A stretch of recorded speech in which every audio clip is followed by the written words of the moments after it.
Who is watching the Facebook page just to see how many people are there? The page is not live yet, I suppose. I'm trying to get there, but yeah, the video is getting live now. It's Who is this? Yes, there's so much of echo.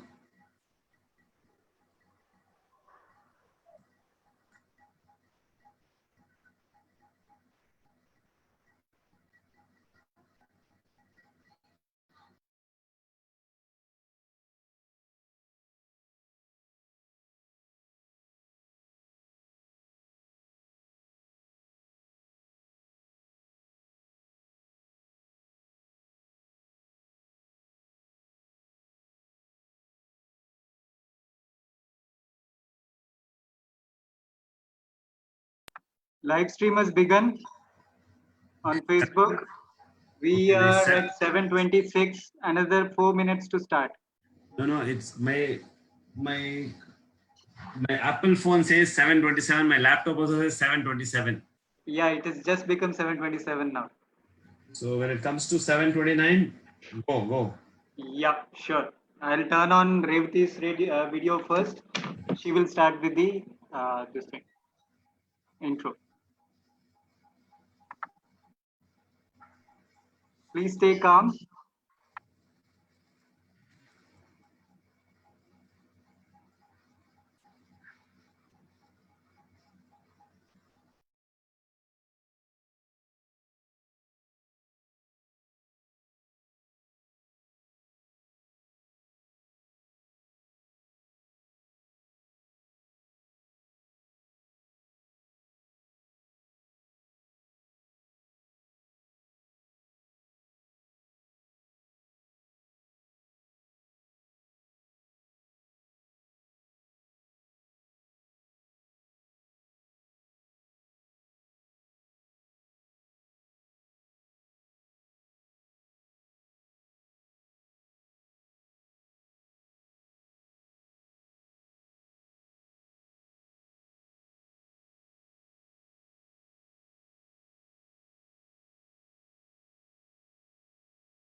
Hello, everyone.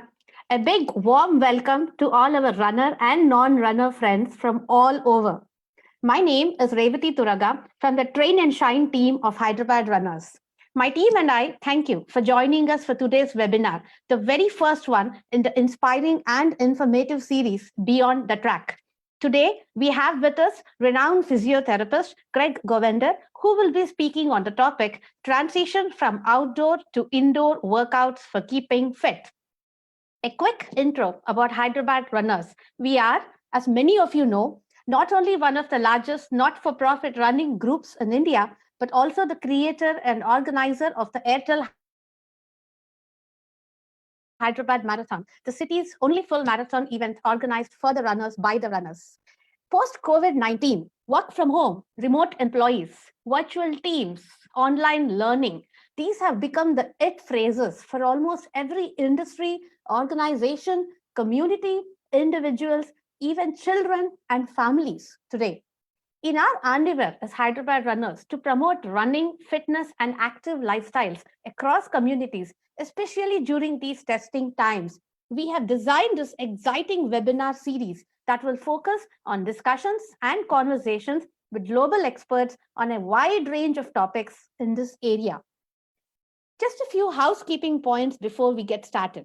Please remember, due to this lockdown, the internet usage all over the world has gone up drastically. Also, all of us are managing this talk session from our respective homes. So we request you to please remain patient just in case you face any buffering or chopping. We're going to go and then keep learning as we go on, and we'll get better each and every time. Also, if you have any questions during the presentation, please type them into the Facebook live chat. We'll bring up some of them during the Q&A session at the end of this presentation, and Craig will answer the rest offline post the session. Now, without further ado, I will turn the time over to Rajesh Vecha, the founder president of Hyderabad Runners, to add his inputs and introduce our guest of honor for today, Craig Govender. Over to you, Rajesh.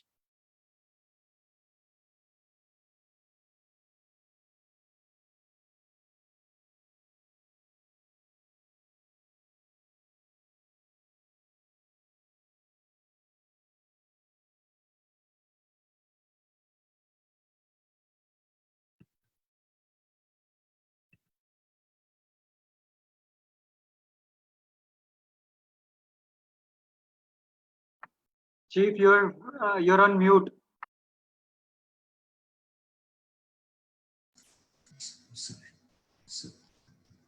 Thanks, Revati. Hyderabad Runners, since its inception in 2007, has been working to help people lead active lifestyles and make running as a preferred form of fitness activity. The COVID crisis has been unprecedented, and it has thrown up challenges in every aspect of our lives. It seems a reset button for everything, and we have to find new ways and means to do things in our lives. One perhaps is that of active lifestyle.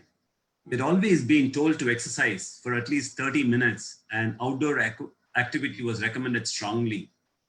With social distancing a new norm and several advisories from government to stay home so that we can stay safe, it has thrown up challenges for the running community at large.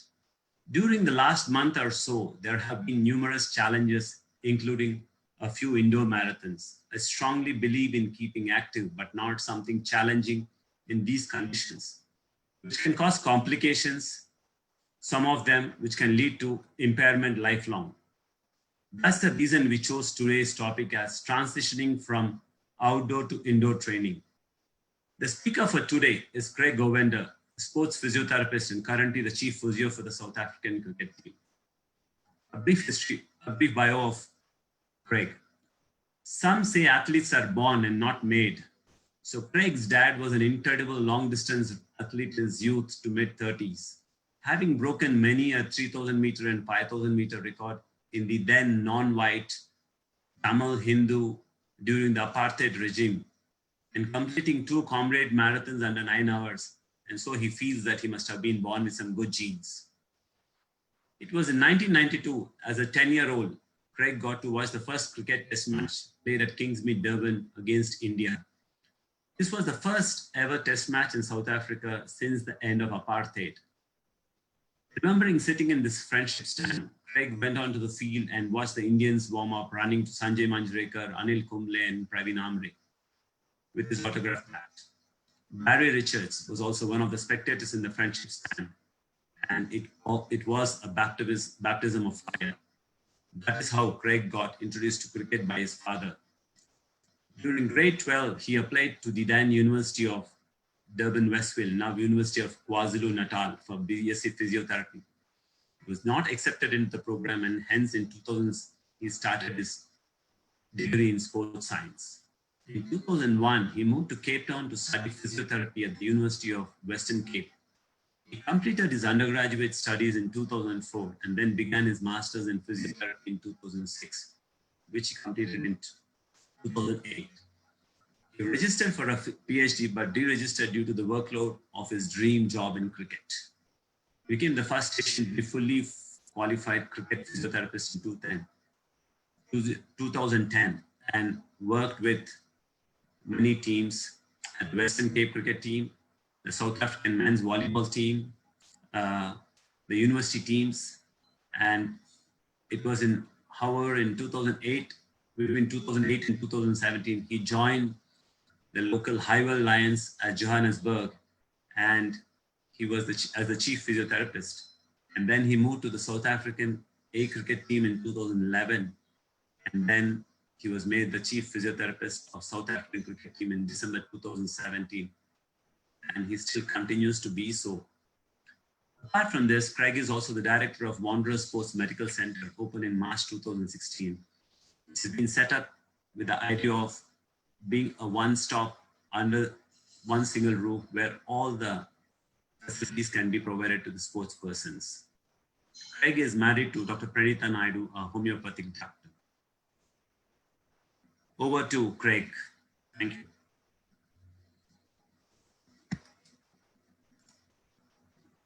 Thank you, everyone. Thank you, Rajesh. Thanks, everyone, for the great introduction. Thank you for having me this afternoon in South Africa. It's 4 p.m. in South Africa. And yeah, it's a great honor to be with you guys today. And I hope you enjoy the chat. It's a bit nerve-wracking to speak to so many people. But I had some good experience this morning, also chatting to quite a lot of people for the first time. So this is my second time, and I hope that I can start off the series on a good note for everyone. I'm just going to share my screen quickly.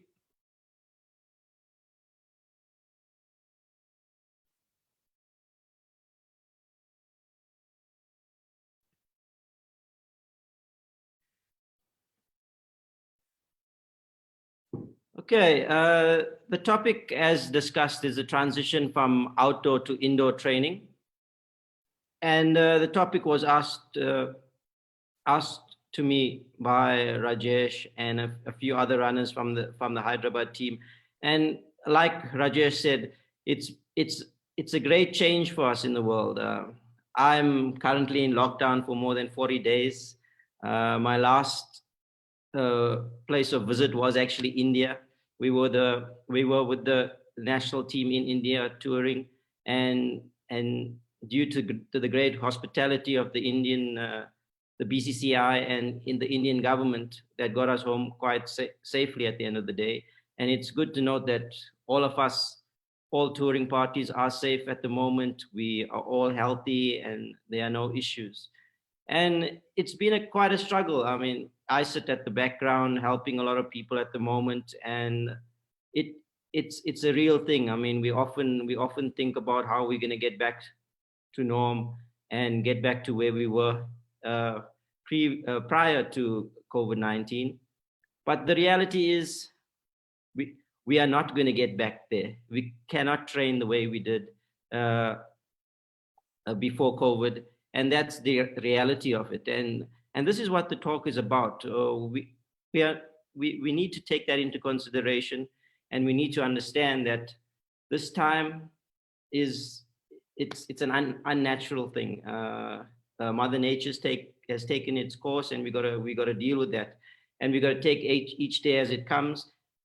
In terms of sport, we gotta maintain a good level of fitness and a good level of strength, but we also gotta understand that we cannot do what we did before because of the environments we are in. We are homebound. Many of us don't have gyms at home, treadmills, bikes. We don't have weight machines, etc. Some of us don't even have a yard to run in. And we got to take that into consideration in how we're training. So this is what the talk is all about. And yeah, let's see if I can give you guys some good information.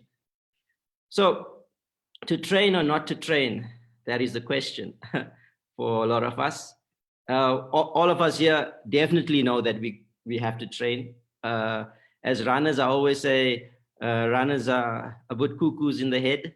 Sorry for saying that, but you often don't respect your body, and you often run through everything, and you think that running will will get everything better. And that's how it's been for a lot. My dad was the same. Many of my patients are the same.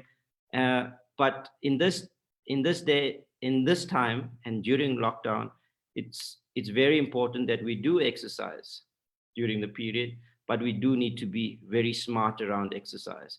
And that's what I reiterated at the beginning. Life is about a balance, and exercise during this time is a huge balance. It needs to be a huge balance. We need to strike a balance by maintaining a percentage of fitness, and we need to accept that we cannot train the way we did prior to the lockdown. It's important to note via research, a reduction in training volume to as low as 20% cuts your fitness by 50%. This means you will get your fitness back. You're not going to lose everything in totality. It will come back.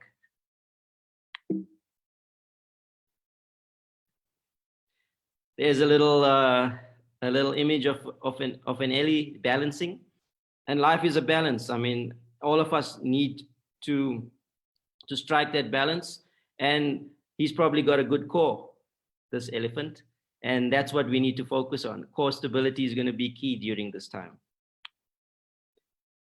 You are definitely not alone. Don't think you're isolated at this time. Don't think you're the only one sitting at home, stressing about not training and not getting back to your previous abilities and fitness. Everyone in the world is currently in the same situation. There are world events, major world events that have stopped, that make billions of dollars, like the IPL, the Boston and London Marathon has stopped, the English Premier League, and they're going to give Liverpool the league, definitely. The NBA, which makes massive amounts of money, has stopped. The PGA Tour, the Masters, all these events have stopped.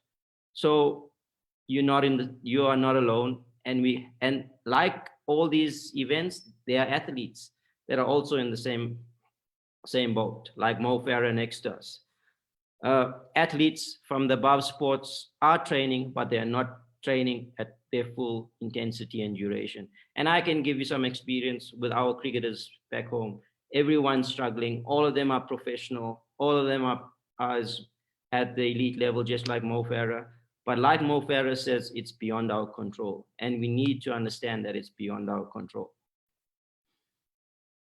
The price of overtraining. During this time, when we have so much time on our hands, we want to train, and overtraining can be a big part of feeling ill and getting injured. So Dr. Matthew Jackson, a professor of sports and health medicine from Liverpool Hope University, says that while physical activity can provide a timely boost to the body's ability to fight viruses and infections, overdoing it can also cause an opposite effect. Prolonged hours of activity can lower the body's defenses. And during this time, if we do too much, we can then become ill because our immune system drops because of overtraining. It's really important that people do exercise during lockdown, like I reiterated at the beginning. But if you're finding yourself doing more of what you did before because you have too much time on your hands, you need to be mindful you're doing too much of that. And like I said, overtraining becomes an issue. And here are your signs of overtraining. I hope not many of you are overtraining. There have been issues in our setups, even in South Africa, amongst football teams and many other teams, that players are overtraining because they have a lot of time on their hands. And here are some interesting signs of overtraining. Loss of performance. Okay, we're not performing on the field or on the road, but your training drops during the week at home. Increased difficulty doing strength work, excessive soreness, DOMS, delayed onset of muscle soreness, lack of appetite, fatigue, mood changes, poor sleep, libido, illness, frequent and nagging injuries. You're not getting rid of injuries, and we'll touch on that now. Gaining weight, except and elevated morning resting heart rate. What should we do during these times? Do not feel pressured to run. We definitely shouldn't feel pressured to run. Yeah, okay, it's not, it's not an easy thing to say to runners. I definitely know that. But try not to feel pressured to run. That being said, getting out for some varied kilometers in your yard, if you have a yard, to keep your fitness base and good shape is smart, provided you have the space to do it. Like I said, do not stress about losing fitness. Like I said before, you will lose fitness. It is going to happen. We are telling this to our players as well. You will lose fitness, but as soon as lockdown's done, we need to plan to get your fitness back. And hence, when lockdown is over, you can't go straight into a half marathon and try and run it at 5 minutes or 4 minutes a K.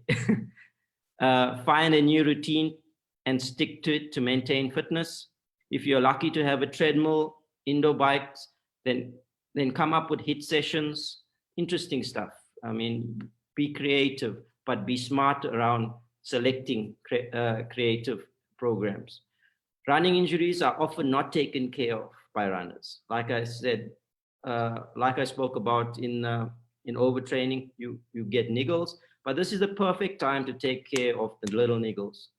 Not many runners respect pain, especially the elite, and a lot of runners that come to the Wanderers Sports Medical Center, and many runners in general. You try and run through it.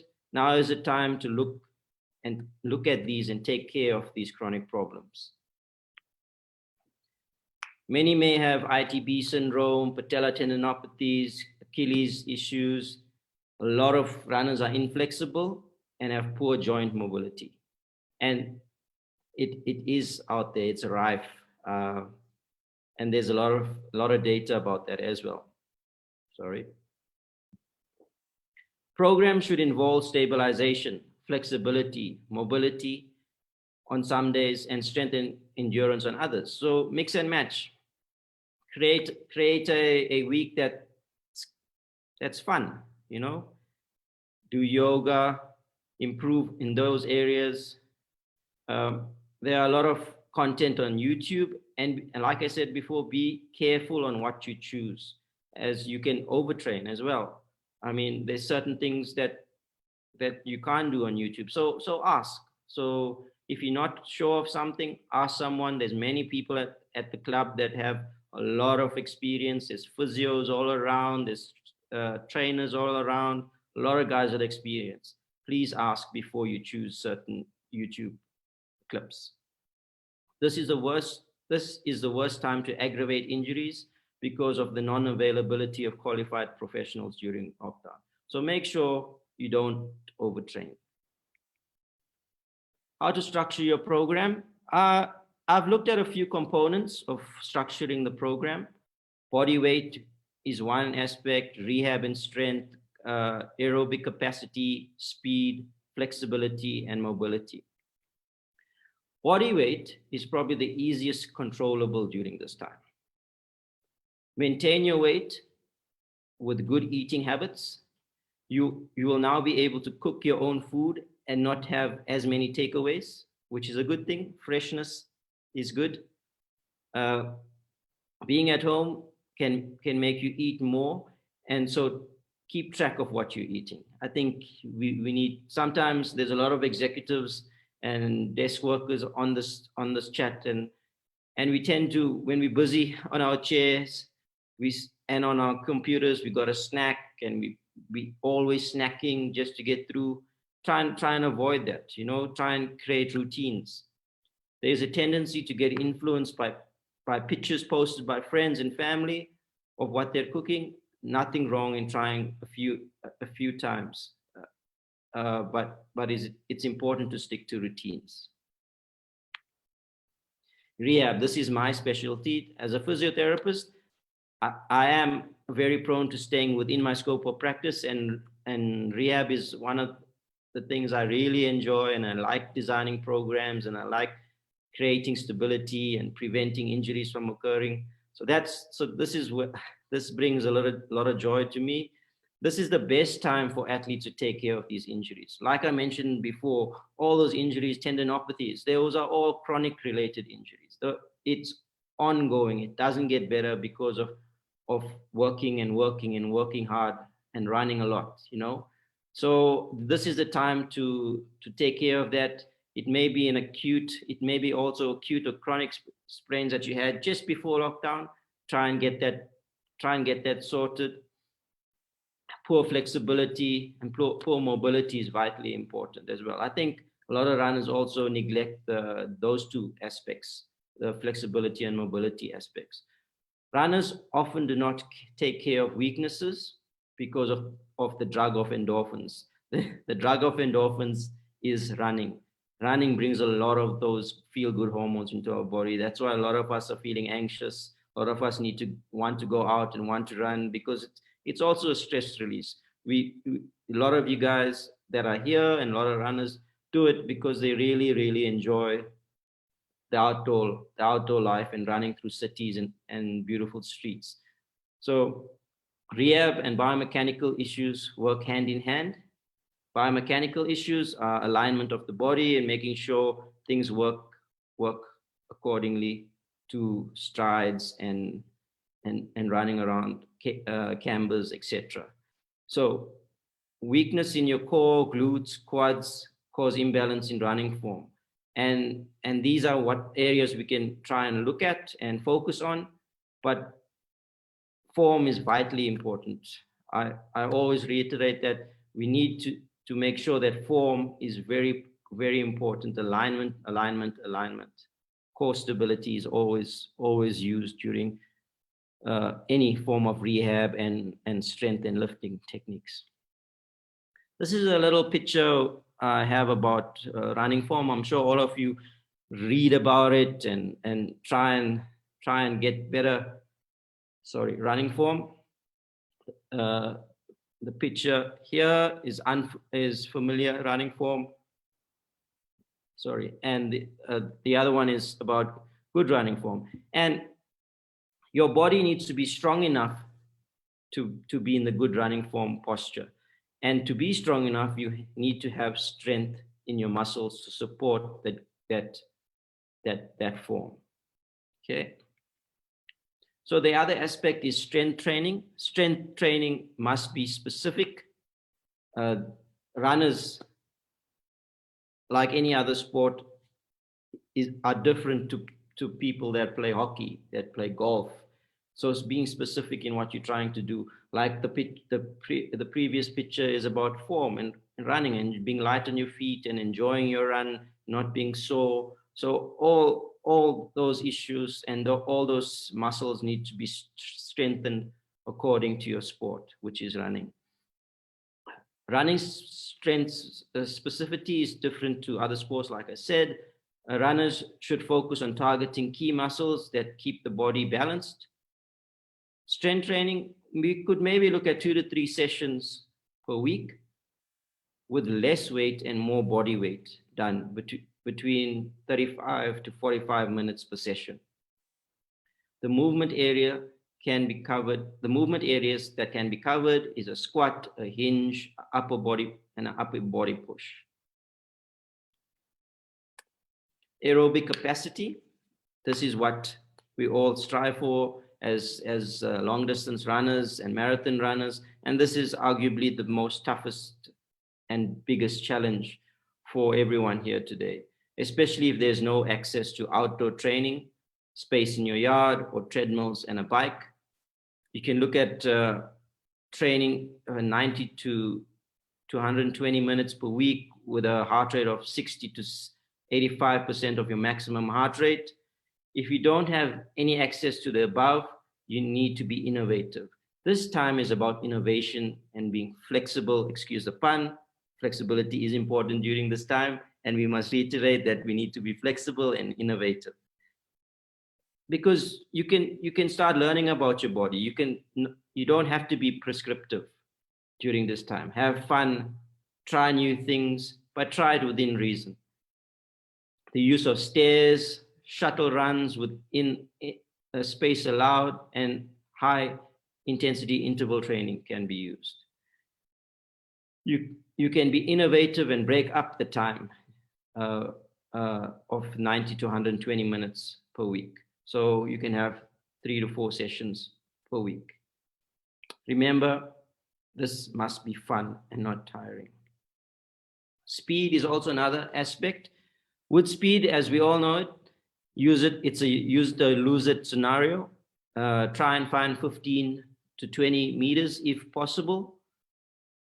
Focus on speed and explosive power, not endurance. Hence, recovery is important between each short sprint. Recovery allows for max effort. So in this aspect of training, speed is about a maximal effort, okay? You can include plyometrics, jumps, hill sprints. Some of us have driveways in Hyderabad, so try using those hills. A warm-up is definitely very essential. So now we need to be more able to do a warm-up and do it properly.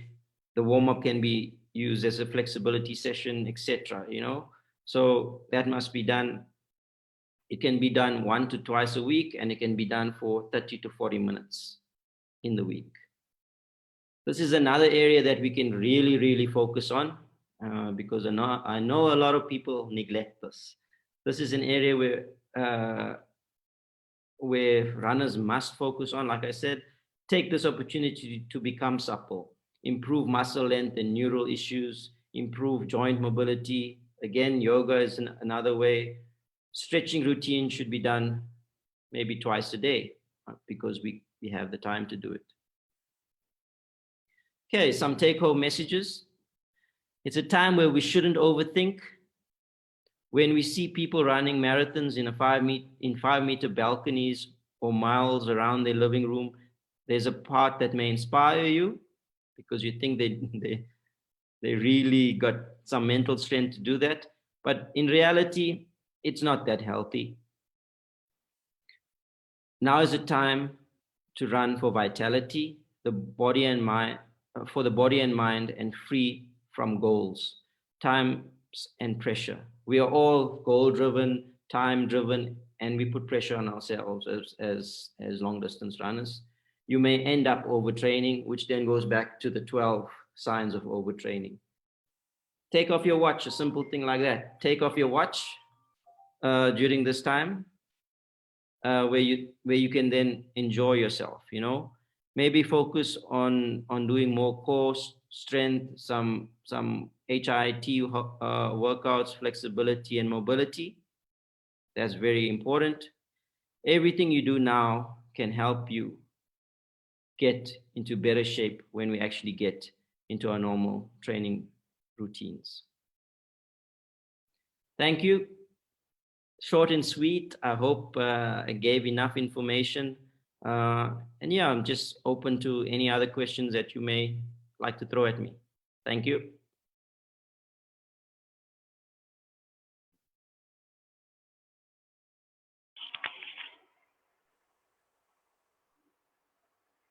Thank you, Craig, for no problem. Great insights on how to transition from outdoors to indoors in these testing times. We have some questions for you regarding your session. So before we even talk about training and all, a question that is on minds of pretty much everybody is about the remote work that we're all having to do out here.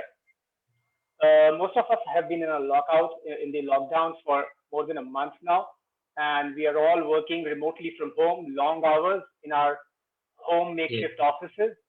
Yes. And lacking the ergonomically correct seating and tables that we have at our office spaces, and with the additional lack of regular movement.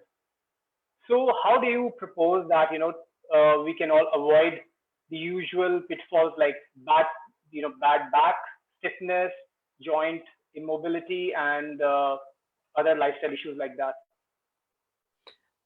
I'm in your situation slightly as well, because I'm not used to sitting down, and I'm actually doing a lot of presentations as well. So movement is key. I mean, like you said, when we're sitting at work, we have ergonomic chairs, our laptops are placed in a good way. This is a time where we can actually reflect and say, our workstations at home, as soon as we get out of it, needs to change as well. So if we don't have it now, so we actually need to get up often enough, and we need to dedicate time to say that we're going to work for a certain amount of time and get out, because sometimes we in our day and we don't even see the sun because we're stuck in our houses, you know. So we must actually try and get out, walk up the stairs, walk a few flights, take time for yourself as well, because we chatted earlier and we're actually doing more work now than we actually do at work itself. Yeah. And to add to that, we're going to be doing exercise. So posture correction, core stability, flexibility, mobility is all going to be key for sitting as well. Sure, Craig. Thanks for your insights here. Talking about fitness, so we just talked about HIIT workouts, the high intensity interval training.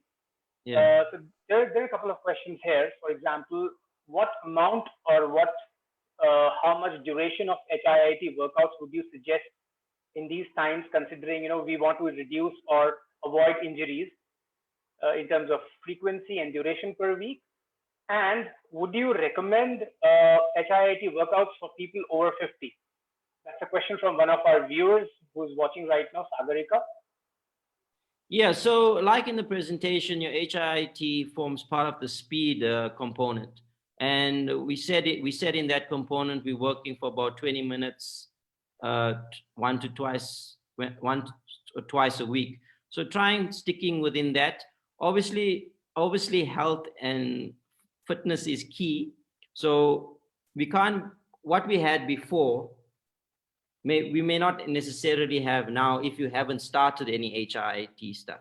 So working within a minimum heart rate is very important as well, because we don't want to be pushing at 100% if we didn't do it before. And then that goes back to the question about a 50-year-old. Medical history is always key. I mean, we can't think of doing an HIIT now without progression. So then there's stages within doing that. So maybe working firstly at a heart rate that you're comfortable with, but not a jog. Just testing yourself within that range, because also a lot of you guys have your own heart rate monitors as well. So you're able to test yourself because you're used to that. That's one of the tools runners use quite a lot, your heart rate monitor, so you know where your fitness is. So that's important. You don't want to be doing stuff that you haven't done and that's completely foreign. But if you are going to start it, there must be some progression and understanding of what you're doing. Right. There's a question from Nalini for you, Craig, here. You mentioned about the appropriate or the right running form to be worked on, especially in the lockdown. So how do you propose a runner can self-assess their running form? So self-assessment is probably pretty hard. If what you could do, if you have space, you could look at, you can be innovative again. We're going to talk about innovation, and we're going to talk about changing the norm and taking you out of your comfort zone. You can maybe get it videoed at home by someone to help you. You can get, there's a lot of clips on YouTube that you can look about what is the right running form and how we should swing our arms and where we should get our body position and stuff like that. And maybe look at doing a comparison to see what are you doing, and then maybe re-video yourself, to see if you're getting better. But when you're changing a running form, you're gonna initially feel sore after trying to do it repetitively as well. So because there's imbalances. Why you're in a bad running form is because you've grown into this posture, right.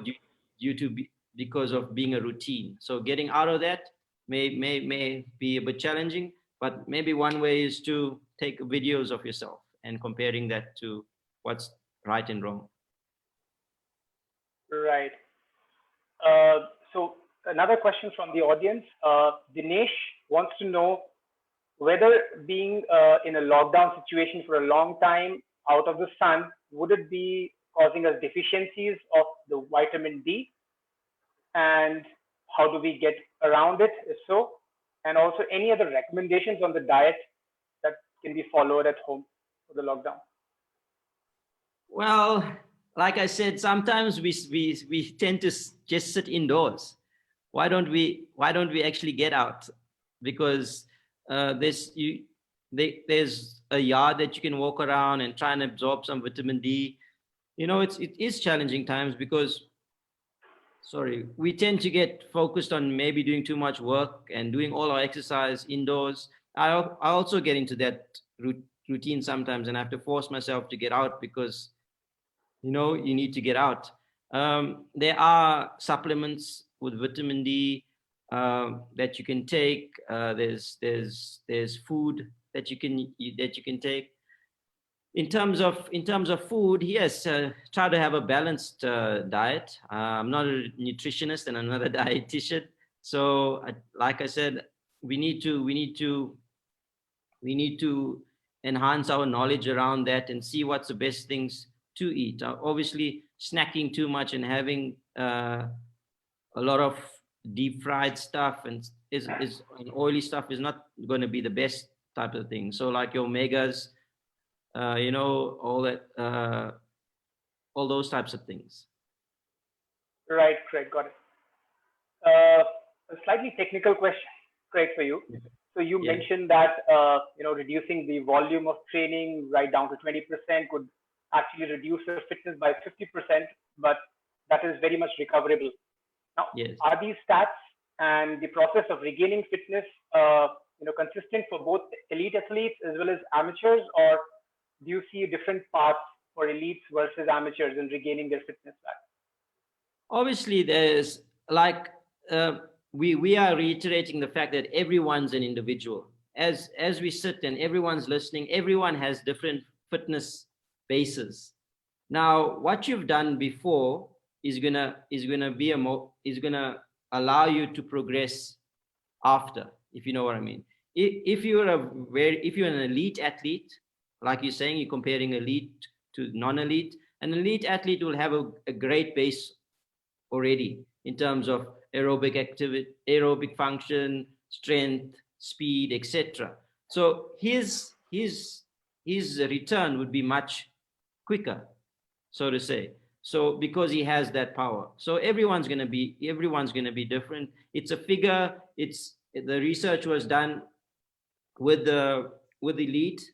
There's a lot of other research done with the non-elite, and your aerobic function differs from your strength function. You know what I mean? So your strength, from a strength point of view, you can actually, there's a lot of research around that suggests that you can actually get much stronger after a detraining period. So we are in a little detraining period. Say, for instance, you've had a fairly good enough strength for 12 weeks, and then you go into a detraining period of another 12 weeks. There's a study that's looked at training for 12, detraining for 12, and then strength training for 12 weeks. You would actually get stronger in those 12 weeks, the last 12 weeks than you actually previously were. So your strength component can get much better during the detraining phase into the training phase. Right. So that's an opportunity to, in a way, optimize your strength training. Yeah. Not to optimize. You can't be optimal during this time. Your optimization comes post lockdown. Sure. Right. Craig, another question from the audience. So Dheeraj wants to know whether it's okay to be climbing stairs for a long period of time. Climbing stairs. Sorry. So the question is essentially about stair workouts. A lot of people are doing a lot of stair workouts, as well as the question is about indoor running. So running on hard, floor that we have inside our apartments. Is it safe to run inside the apartments, and also about stair climbing as a workout? So yeah, those are ways of being active, but it's obviously the overload principle that we're looking at. So stairs are important for many ways. You you're going to get your aerobic component there. You're going to get your strength, because your quads, your hammies, your glutes are going to be working quite hard. So you're getting that component as well. You're getting a lot of components with that type of thing, just like normal running in your home. Depends on how big it is. You're not going to be running a marathon in your home. So just be cognizant that, yes, it's important to get your fitness levels up, but don't be excessive in it. There's also the component of skipping and using skipping as another form of aerobic activity and strength.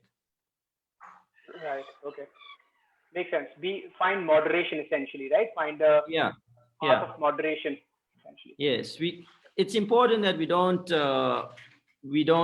overload. Like I said, the overtraining principle mustn't be done during this time. Got it. Craig, a fun question for you. So you're very closely associated with the Proteus cricket team, and I'm sure we have all heard of the yo-yo test, the often controversial test that is used to evaluate player fitness before they are allowed to play for the national team and IPL teams and so forth.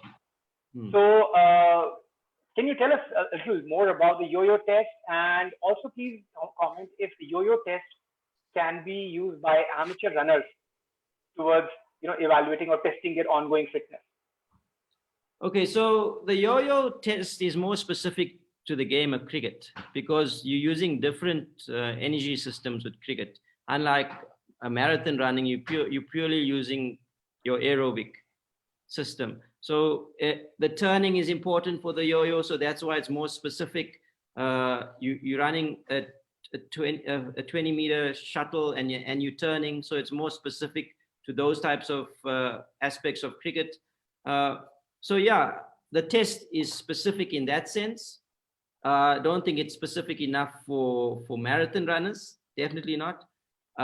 It can be done as a fitness element, but it's not a pure fitness test for marathon runners because of the specificity of it. We're actually moving away from the yo-yo test now. We actually bring in a 2K time trial into play.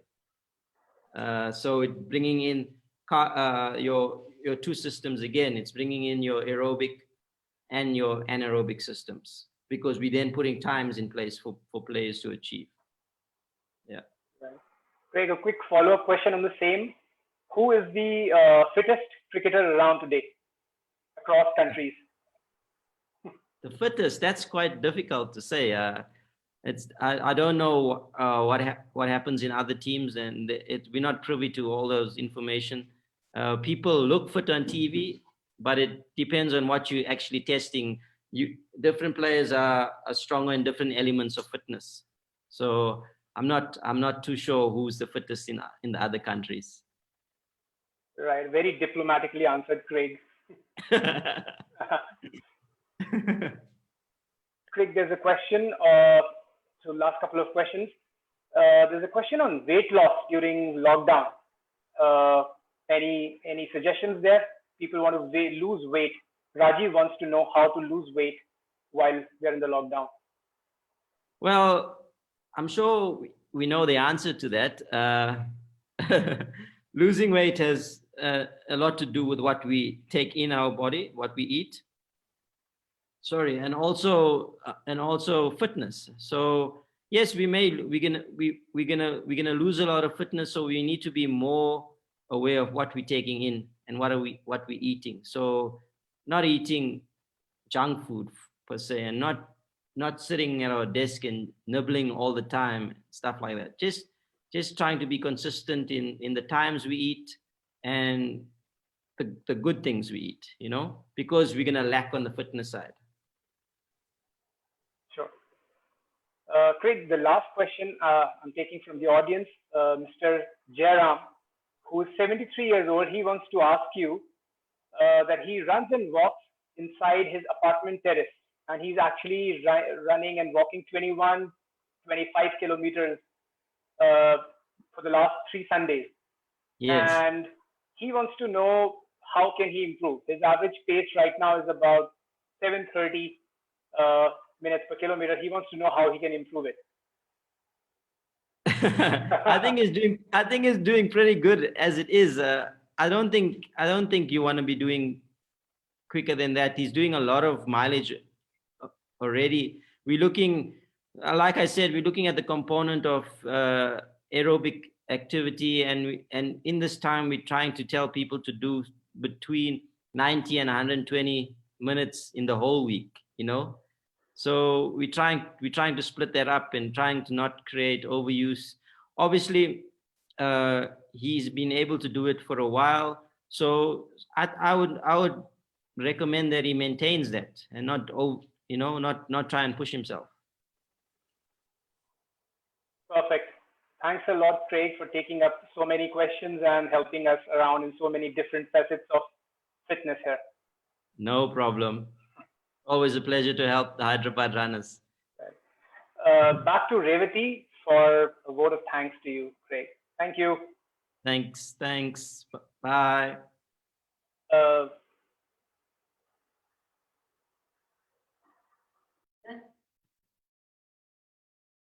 put my video off now. Okay. Hello, everyone. Thank you so much, Sandeep, for helping out with the Q&A element. So we are bang on time. We kind of 53, 54, 53. That's how we like to count our time, right? So I know 59, 54, 55, and going on to close the session in 1 hour. Hope that was a well invested hour for all of you out there. We've actually had a healthy 50-50 division of time for Craig's talk and for your Q&A, and we're very happy about it. In fact, Craig was telling us just today morning, he was speaking to the Indian government too, and we're so very grateful to you, Craig, for taking time out to share your very interesting insights with us today evening, our time. Let me quickly recap a few of Craig's key points that I just jotted down. 1, be smart and balanced about your training in this lockdown time. 2, be aware of the 12 signs of overtraining. 3, do not feel the pressure to run. So tough for us as runners. 4, do not stress about losing fitness. You will lose it now and you will gain it back later. 5, worst time to aggravate injuries is now. Be careful of all the advices out there. If you're not sure, ask an expert. 6, stick to your routines. 7, get innovative and try new things, but within reason. 8, mix and match. Work on HIIT, yoga, rehab, strength training, aerobic capacity, plyometrics, jumps, flexibility, etc. 9, take videos of yourself and check your form. 10, warm up, warm up, warm up. 11, run for vitality and not just for speed or distance at this point of time. And 12, take off your watch, enjoy yourself, and have some fun. We'll remember these 11 key points, Craig. Thanks a lot. And to our 100+ live attendees today, thank you. We know you're all busy working from home as well as working at home. We're also aware that you have the choice of many online webinars, and we appreciate you being here. Do like our Facebook page and join the Hyderabad Runners Google groups to continue receiving further tips and further updates. Thanks once again for joining us today, and we will see you soon, same time this Saturday, 2nd of May, with the next webinar in our series, Beyond the Track. Block your calendars. Have a fantastic pre-weekend ahead. Stay safe, everyone. Ciao. Bye.